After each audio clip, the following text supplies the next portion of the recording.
สุขสบายดีสุขีเจริญพรมื้อนี้ก็ได้มาเล่นบ้านเนาะมาแวะเลาะเบิ่งปราสาทบ้านหนองไสบริเวณนี้เป็นปราสาทเด็กน้อยปราสาทพี่เด็กน้อยท่านนี่ลงไปลุ่มกับแมนเมดเป็นปราสาทพี่เด็กน้อยทางเทิงนี่ก็จะเป็นปราสาทผู้ใหญ่เนาะทางพี่เป็นปราสาทเขาจุดทางนี้ฟังทางนี้ทางพุ่นจะเป็นฟังคือกันแต่ปราสาทผู้ใหญ่อันนี้ก็พาสังกะรีนั่นเพื่อนเนาะไปรอเบิ่งปราสาทกันว่าอันนี้แหละคือปราสาทแล้วเนี่ยปราสาทบ้านหนองไสเลยนี่เดี๋ยวสิพาไปเบิ่งบอลที่เขาฟังเนาะฟังศพคนตายหรือว่าลุมฟังศพบอลคนตายคนที่ถูกรถชนอยู่ไทยเนาะขี่รถซาเล้งเด้รถชนก็เป็นหมู่ของครูบาเองเนาะเฮียนนำกันเด้ตะกี้เพิ่นไปเฮ็ดเอียกอยู่ไทยถูกรถชนหรือว่าถูกรถต่ำเนาะตายเอาทางคนเลยเนี่ยโอ้ยทางแวะไปมันพกได้อยู่ไหนคุณออกทางคุณอ่ะมีวันเตยปลาเนี่ยแม่มาได้นี่แม่มาได้ถ่ายผิดเลยบริเวณภาษาไม่ได้ไหนดินภาษาได้นี่จะมาจากเฮกตาร์จะมากว้างในภาษาบ้านเนี่ยภาษามันเลาะบางภาษาบางคนย่านภาษาย่านให้ยังเตยปลาบ่มีเนาะยาเตยปลานี่เบิ้งบอลมันฟังนี่ก็เป็นเด็กหน่อยตายเลยเขาฟังอื้อไว้ครับอื้อไว้เนี่ยมาจะขวัดกิน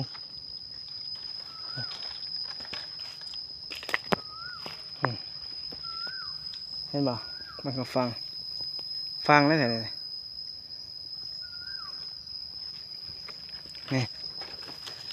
มันเป็นฟังเลยเนี่ยลุมเป็นลุมฟังศพเนาะ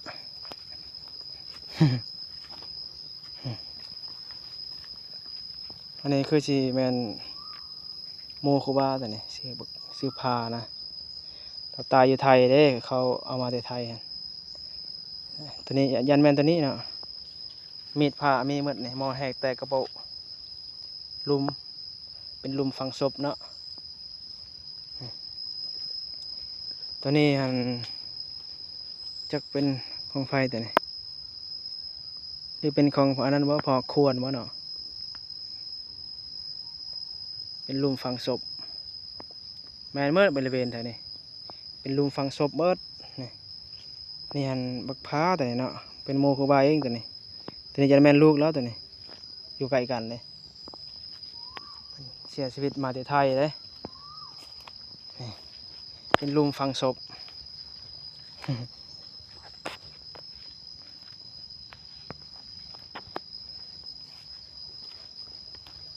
ขึ้นมาทางพี่อันนี้ก็แม่นเลยจูดเลยตัวนี้แม่นเลยเห็นป่ะ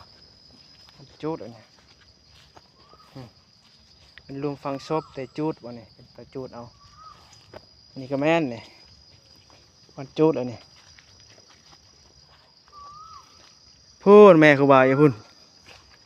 เชิง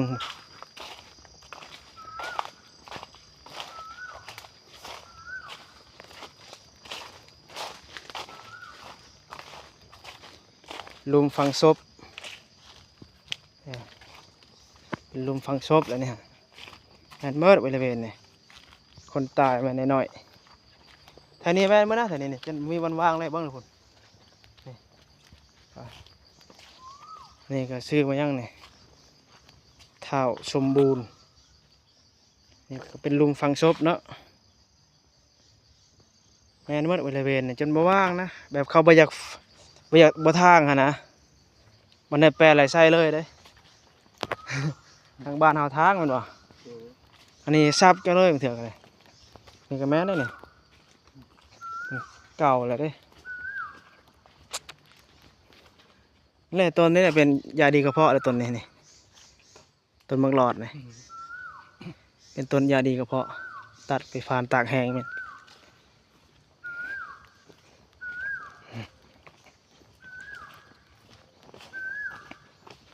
เป็นภาษานี่ไม่ไหม้นี่มันจูดไม่ไหม้นี่เห็นบ่เป็นลุมฟังศพฝาซ่าไม่ไหม้เป็นจูดเสียมบักใหญ่เบิ่งเสียมนี่เสียมจกอันนี้คือที่พ่อใหญ่นั่นแหละพ่อใหญ่บุญโฮมมาเลยเมื่อแต่เรือเห็นเราตลอดเลยมาเล่นนำเลยโอ้โหเพิ่นสิเสียไว้บัดนี้ไปบ่ยังมีเด้ภายในเพิ่นเด้พอแล้ว เอาคนเลยนะ เออ เอาถึงยาทงในเลย ออกไกลฮะแล้วยันบ่ทึกได้หั่นบ่ทึกดอกของนา มาถึง มันหกได้บ่ได้มาโดนเลยนี่ เยอะนะ จะว่าใกล้นาเท่านั้น แซกกะรีมันไปหาหากยาได้นี่ก็เลยพาไปเลาะปราสาท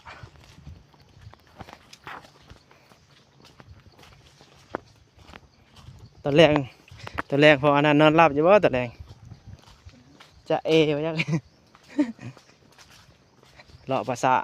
อยู่พอคูณได้แล้ว เพิ่นถือลำบคูณเนาะมันก็เลยบ่ย่านนี่แหละปราสาทนี่บริเวณนี่มันน้อยๆใหญ่กว้าง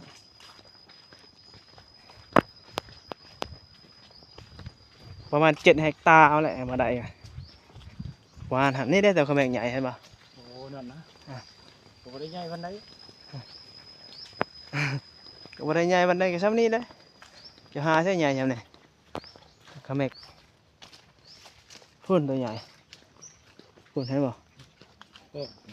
นั่นขึ้นแผนสำเร็จ ตะกี้อยู่ทางเก่าอยู่นี่ทางเก่าทางพุ่นเปื่อนๆแล้วไปนี่ ใช่ทางเก่า แล้วครับ เฮ็ดไม้หนึ่งวางไม้ เห็นไหมทางทีก็อยู่ในพุ่นทางเก่าอยู่ในพุ่น น้องเสือ คลิปนี้ขอจบเพียงเท่านี้เนาะพาญาติโยมเบิ่งภาษาฟังหรือว่าลุ่มฟังศพ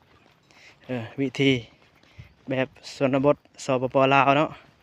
คลิปนี้ขอจบเพียงเท่านี้สุขสวัสดีสุขีเจริญพร